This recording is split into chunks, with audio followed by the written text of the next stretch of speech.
नमस्कार साथियों, आदिशंकर एकेडमी के ऑनलाइन प्लेटफॉर्म पर आप सबका बहुत बहुत स्वागत है।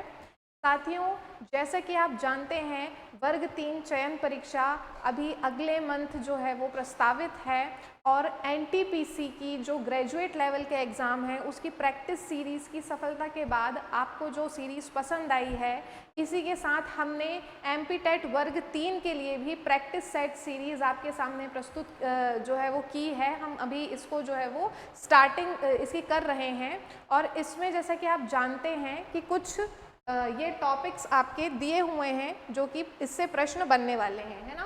तो आपका जो सोशल साइंस वाला पार्ट है दोस्तों, उसमें मैं आपको हिस्ट्री और ज्योग्राफी कवर करवाने वाली हूँ और इसी का जो पॉलिटी वाला भाग है वो आपको पंकज सर कवर करवाने वाले हैं, है ना। तो इसमें हम क्या करने वाले हैं, जैसे कि हमने एनटीपीसी में अपनी अप्रोच रखी थी वैसे ही इसमें अप्रोच रखेंगे हम और प्रैक्टिस साइड के कुछ क्वेश्चंस जो प्रीवियस ईयर्स में पूछे गए हैं या जो एक्सपेक्टेड क्वेश्चंस हैं जो बन सकते हैं, उसके साथ हम ये सीरीज स्टार्ट करेंगे। इसमें कुछ क्वेश्चंस आपके ज्योग्राफी और कुछ हिस्ट्री के रहेंगे, तो ऐसे हिस्ट्री और ज्योग्राफी के मिक्स्ड क्वेश्चंस के साथ आपके हर दिन में ये आपको प्रैक्टिस साइड के कुछ क्वेश्चंस मिलेंगे। आशा है इसको सॉल्व करके आपको कुछ आइडिया लगेगा कि कैसे प्रश्न बनते हैं, कैसे प्रश्न बन सकते हैं और इससे आपको काफ़ी कुछ फैक्ट्स भी आपके इसमें से कवर होंगे। तो इसी के साथ हम आज का ये जो प्रैक्टिस सेट है इसको शुरू करते हैं। आज के प्रैक्टिस सेट का पहला क्वेश्चन दोस्तों, स्वेज नहर किसको मिलाती है, अर्थात स्वेज नहर किन किन को जोड़ती है, ये हमको देखना है। तो इसमें अगर हम देखेंगे तो आपका ऑप्शन बी यहाँ पे सही होने वाला है दोस्तों, लाल सागर व भूमध्य सागर। इसको अच्छे से समझिएगा कि जो स्वेज नहर है, स्वेज कैनाल, ये बहुत ही इंपॉर्टेंट आपकी नहर है। ये लाल सागर मतलब रेड सी और भूमध्य सागर मतलब मेडिटेरियन सी को क्या करती है, मिलाती है। अगर हम देखेंगे यहाँ पे रफली देखें तो, है ना, तो ये जैसे कि ये यूरोप का पार्ट है, ये आपका अफ्रीका है, ये यूरोप हो गया, ये अफ्रीका हो गया और ये आपका एशिया हो गया है। तो दोस्तों ये जो आपकी ये है स्वेज नहर है, ये अफ्रीका और एशिया को क्या करती है, अलग करती है। यहाँ पे है स्वेज नहर और भूमध्य सागर। दोस्तों यहाँ पे जैसे हम बात करते हैं तो यहाँ पे ये भूमध्य सागर है, भूमध्य सागर और यहाँ पे है दोस्तों लाल सागर। तो भूमध्य सागर और लाल सागर को ये जोड़ती है, इसको आप याद रखेंगे। इस कैनाल के बनने के कारण जो है वो पहले क्या होता था, यूरोप के व्यापारियों को एशिया में पहुँचने के लिए ये पूरा घूम के रास्ता तय करना पड़ता था, लेकिन स्वेज नहर के बन जाने से अब सीधे यूरोप से इस मार्ग से जो है वो एशिया तक पहुँचा जा सकता है। तो इसलिए याद रखेंगे कि स्वेज नहर किसको मिलाती है, लाल सागर और भूमध्य सागर को, और अफ्रीका और एशिया को क्या करती है, ये अलग करती है। यूरोप और एशिया के मध्य व्यापारिक मार्ग का ये सबसे छोटा जो रास्ता प्रदान करती है समुद्र के द्वारा। ठीक है, आगे बढ़ते हैं नेक्स्ट क्वेश्चन में। नेक्स्ट क्वेश्चन है, तटों से हल्की समुद्र अभिमुखी ढलान को क्या कहते हैं? What are the gentle sea facing slopes from the coast called? ये देखेंगे महाद्वीपी कगार अर्थात कॉन्टिनेंटल शेल्फ, महाद्वीपी पहाड़ी कॉन्टिनेंटल हिल्स, वितलीय मैदान मतलब अबेसल प्लेन और समुद्री पर्वत श्रेणी अर्थात सी माउंटेन रेंज। तो दोस्तों इसका सही आंसर जो होने वाला है वो है ए अर्थात महाद्वीपी कगार कॉन्टिनेंटल शेल्फ। ये समझिए कि ये क्या होता है, कॉन्टिनेंट मतलब महाद्वीप, ये आपका महाद्वीप है ना, ये पूरा ऐसे करके महाद्वीप है। और आपका दोस्तों ये अगर हम देखें ये महासागर, सपोज करते यहाँ से ये महासागर है, ये महासागर वाला पार्ट है। दोस्तों जो ये वाला हिस्सा आपको देखने को मिल रहा है यहाँ पे, ये वाला जो हिस्सा देखने को मिल रहा है इसको हम कहते हैं क्या, कॉन्टिनेंटल शेल्फ। महाद्वीप का ही विस्तार है ये, जहाँ पे महासागर जो है वो महासागर थोड़ा अंदर तक आ गया है, महाद्वीप का ही ये विस्तार होता है ना। तो ये उथला भाग होता है, आपका कहना चाहिए कि महाद्वीप का विस्तार है और ये थोड़ा उथला भाग है जहाँ महासागर आया है, तो इसको क्या कहते हैं, कॉन्टिनेंटल शेल्फ। तो इसका जो सही आंसर होने वाला है कॉन्टिनेंटल शेल्फ अर्थात समुद्री महाद्वीपीय कगार। क्लियर है।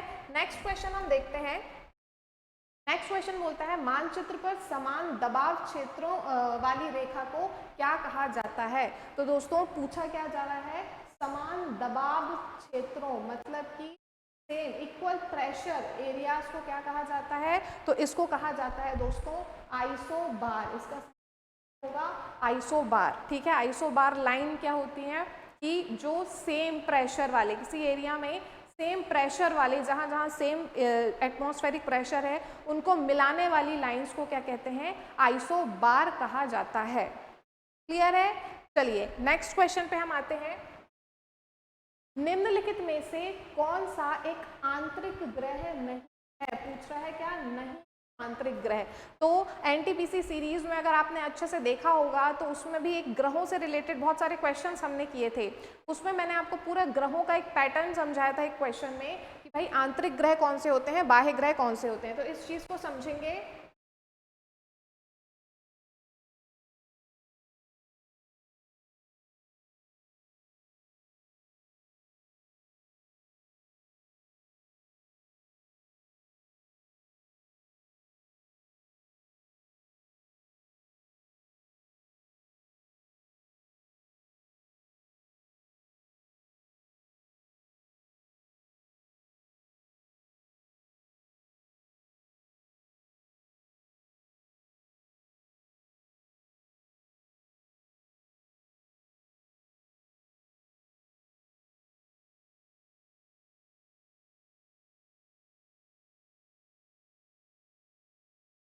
और यहाँ बना देती हूँ, थोड़ा सा हो गया, बड़ा हो गया है। तो ये जो है आपका ये हो जाएगा बुध, मरकरी एम लिख देती हूँ। ये है आपका शुक्र, वीनस में वी लिख देती हूँ। ये है पृथ्वी मतलब कि अर्थ है, और ये है मार्स मतलब कि मंगल। तो ये जो ग्रह है दोस्तों इनको बोला जाता है आंतरिक ग्रह, आंतरिक ग्रह, या इनको बोला जाता है पार्थिव ग्रह। आंतरिक ग्रह या पार्थिव ग्रह इनको बोला जाता है। इसके बाद ये क्षुद्र ग्रह पट्टी या एस्टेरॉयड बेल्ट आता है, और एस्टेरॉयड बेल्ट के बाहर वाले जो ग्रह हैं उनको बाह्य ग्रह बोला जाता है। ये आपका जुपिटर हो गया, बृहस्पति है ना जो सबसे बड़ा ग्रह है सौरमंडल का, फिर इसके बाद शनि हो गया, सैटर्न, फिर यूरेनस हो गया, और दोस्तों ये नेपच्यून हो गया। तो इनको गैसीय ग्रह या बाह्य ग्रह कहा जाता है। ठीक है, तो आपसे क्वेश्चन पूछा गया है कि इनमें से कौन सा आंतरिक ग्रह नहीं है। ऑप्शन देखेंगे बुध, शनि, शुक्र, पृथ्वी। तो बुध है, शुक्र है, पृथ्वी है। इसका सही आंसर क्या हो जाएगा दोस्तों, शनि। शनि आंतरिक ग्रह नहीं है, शनि बाह्य ग्रह है जिसको गैसीय ग्रह या जोवियन ग्रह भी कहा जाता है। क्लियर है। चलिए नेक्स्ट क्वेश्चन में हम आते हैं। सफेद कोह पर्वत श्रृंखला का एक बड़ा हिस्सा कहाँ स्थित है। A large part of the white Koh mountain range is located in Bharat, Myanmar, Pakistan and चीन। तो दोस्तों ये जो है आपका व्हाइट कोह, सफेद कोह पर्वत है, ये एक लंबी पर्वत श्रृंखला जिसका नाम है हिंदू कुश। ठीक है, आपने सुना होगा हिंदू कुश, बहुत ही इंपॉर्टेंट पर्वत श्रृंखला है दोस्तों हिंदू कुश पर्वत। हिंदू कुश पर्वत का ही एक हिस्सा है व्हाइट कोह माउंटेन, और ये व्हाइट कोह माउंटेन दोस्तों पाकिस्तान और अफगानिस्तान की सीमा पे स्थित है। कहाँ स्थित है, पाकिस्तान और अफगानिस्तान की सीमा पर, अफगानिस्तान की सीमा पर स्थित है। तो क्वेश्चन जो पूछा गया है कि इसका एक बड़ा हिस्सा, सफेद कोह पर्वत का एक बड़ा हिस्सा कहाँ स्थित है, तो इसका आंसर क्या हो जाएगा, सी अर्थात पाकिस्तान। और मैंने आपको बता दिया है हिंदू कुश पर्वत का ही एक भाग है आपका सफेद कोह या व्हाइट कोह माउंटेन, और पाकिस्तान और अफगानिस्तान के सीमा पर ये स्थित है। क्लियर है। चलिए नेक्स्ट क्वेश्चन देखेंगे। यहाँ तक हमने ज्योग्राफी के क्वेश्चन, और अब नेक्स्ट हमारा यहाँ से हिस्ट्री के क्वेश्चंस स्टार्ट होते हैं। तो हम कुछ क्वेश्चंस आपके लगभग 5 क्वेश्चंस 6 क्वेश्चंस आपके ज्योग्राफी और उतने ही लगभग हिस्ट्री के क्वेश्चंस हर प्रैक्टिस सेट सीरीज में जो है वो रखेंगे। तो देखते हैं छठवां क्वेश्चन हिस्ट्री से रिलेटेड है। एक महापाषाण कब्र में 2 कंकालों के अवशेष थे, इन दोनों में से महिला के कंकाल का अनुमान लगाने हेतु देखना होगा। ये अच्छा क्वेश्चन है, ये थोड़ा सा डीप क्वेश्चन है तो इजी, लेकिन थोड़ा इसको कॉम्प्लिकेट आप समझ सकते हैं, है ना। तो इसको अगर हम देखें कि भाई ये पूछ रहा है कि जो महापाषाण कब्र होती है, आपने एंशिएंट हिस्ट्री जब पढ़ी होगी तो उसमें कब्र देखी होगी, महापाषाण कालीन कब्र में तो जो 2 कंकालों के अवशेष अगर मिले हैं उसमें, तो कंकाल तो भाई अब इतने पुराने हैं, उसमें महिला कंकाल पहचानने के लिए क्या देखना होगा कि ये कंकाल महिला का है कि पुरुष का है, ये डिफ्रेंशिएट करने के लिए हमको क्या देखना होगा। तो ये देखेंगे हम, पहले ऑप्शंस देखेंगे इसके, और यहाँ पे देखिए मल्टीपल ऑप्शंस के लिए यहाँ पे आपका चॉइस दी गई है, इसलिए थोड़ा सा ये आपको डिफिकल्ट लग सकता है। इसको देखते हैं।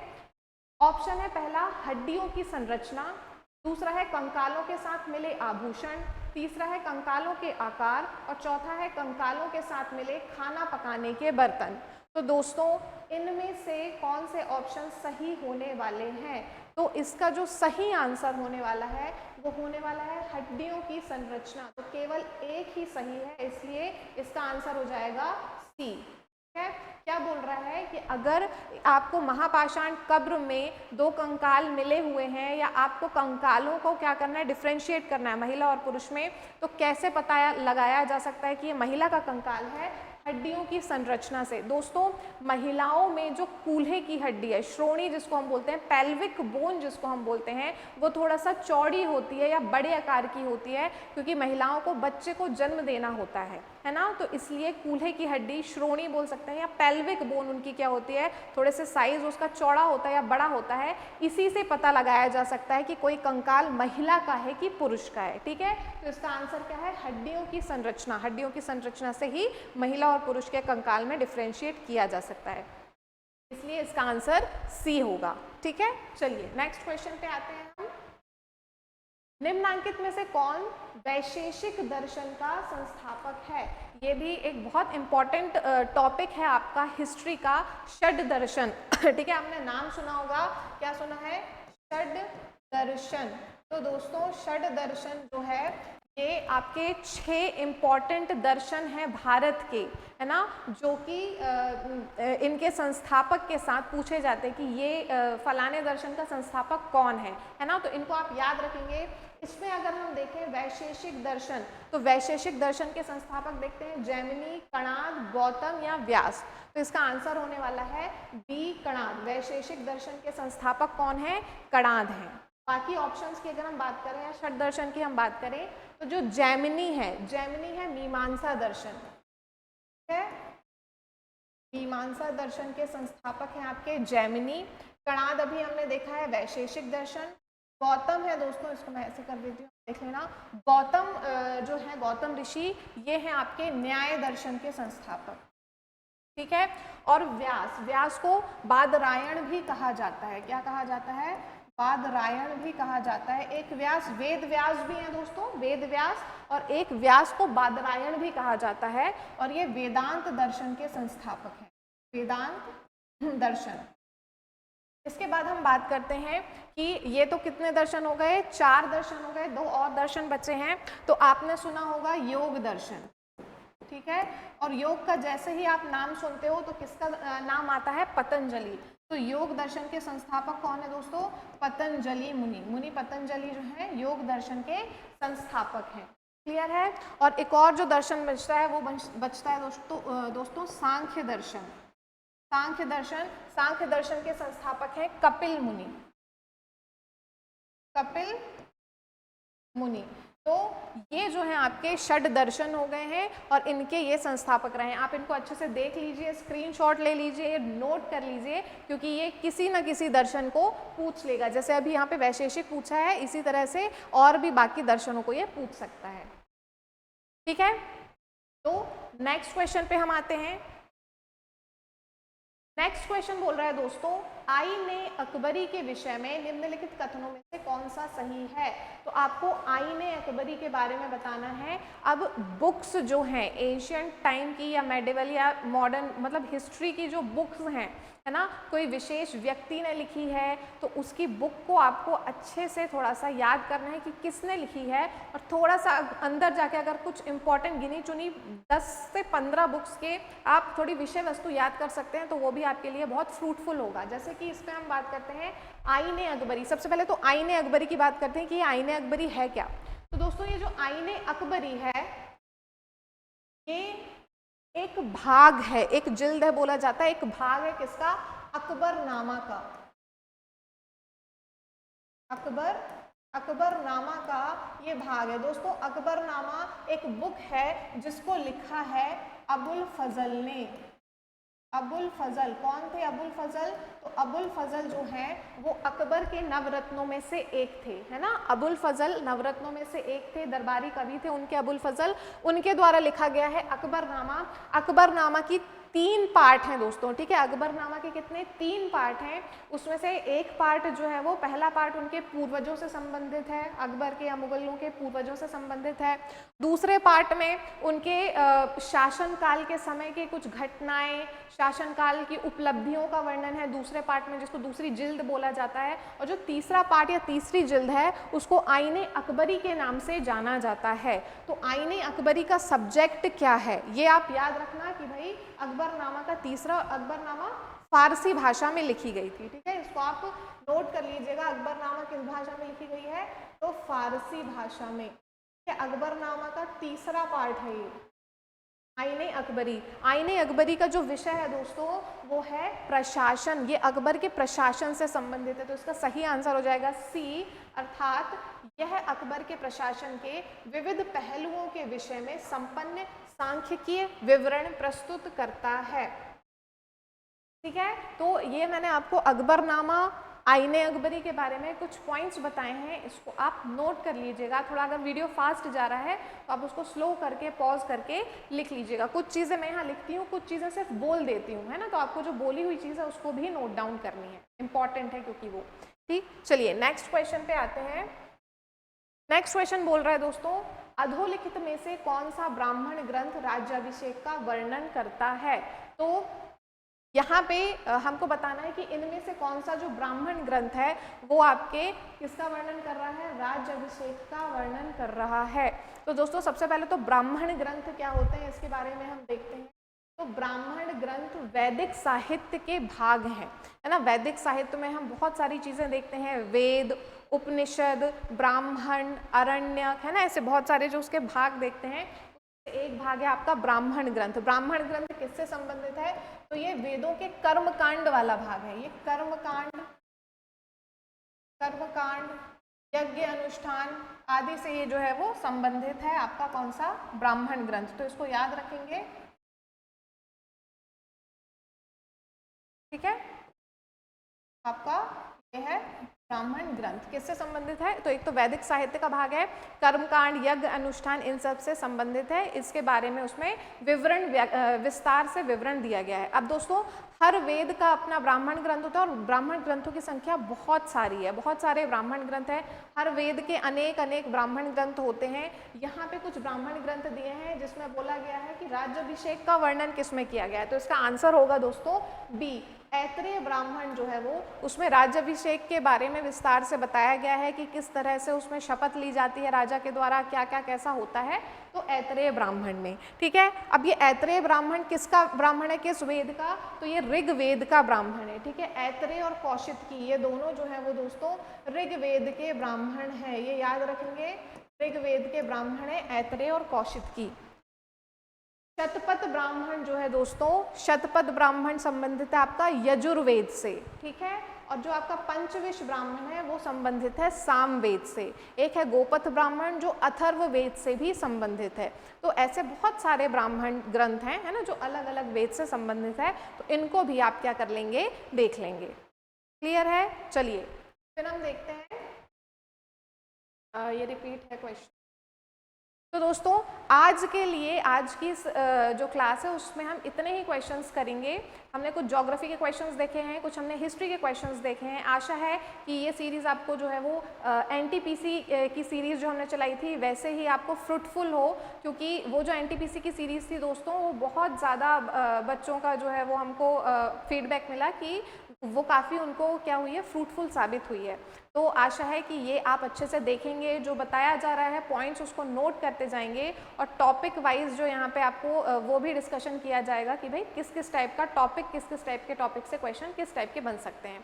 तो वो भी आप ध्यान से देखिएगा। आज की क्लास में इतना ही। इसी तरह से हम आगे कंटिन्यू जो है वो कुछ प्रैक्टिस सेट्स लेकर आएंगे। जय हिंद, जय भारत।